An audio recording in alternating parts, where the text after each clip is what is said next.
What's up guys, Joey here of YugaTech, and Xiaomi has cooked up yet another Redmi device that's sure to be extremely popular when it finally arrives here in the Philippines. Of course, I'm talking about the Redmi 7, not to be confused with the Redmi Note 7. I'm excited to check it out, but first, let's take it out of the box. When we lift off the lid, we are greeted by a smaller box that contains your SIM ejector tool, some paperwork, and a gray silicone case. Then we have the phone itself, a micro USB cable, and finally, the charger. So taking a look at this device, we have a 6.26-inch IPS screen up front. It's good that we get a small notch for the 8-megapixel front-facing camera, but our bezels aren't super slim and screen resolution is only at 1520 by 720. But then again, this is forgivable since this is an entry-level device. It's also nice that we do get Gorilla Glass 5 protection on top of the display. On the right side, we have the power and volume buttons. On the left, we have a card tray with dedicated slots for 2 nano SIM cards and a micro SD card.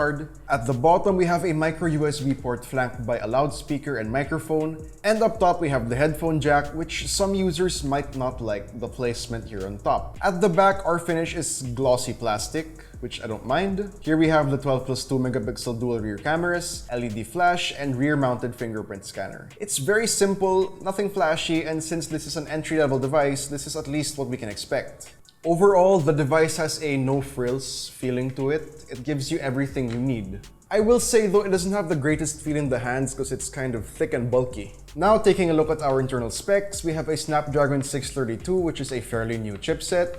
We have 2, 3, or 4 gigabytes of RAM, and 16, 32, or 64 gigabytes of internal storage. Powering that up is a hefty 4000 mAh battery. And for software, we have MIUI 10 on top of Android Pie. The cameras aren't amazing by flagship or even mid-range standards, but for less than 10K, our shots are actually pretty decent. Take a look at our sample shots right here.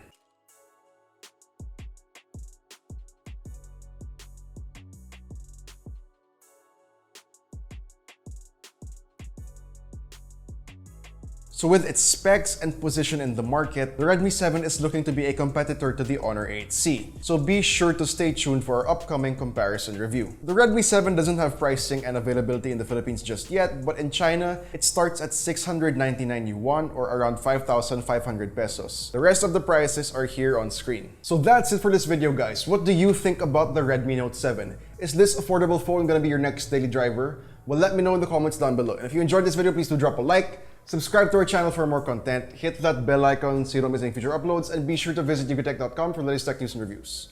This has been Joey, this has been the Redmi Note 7, I'll see you in the next one.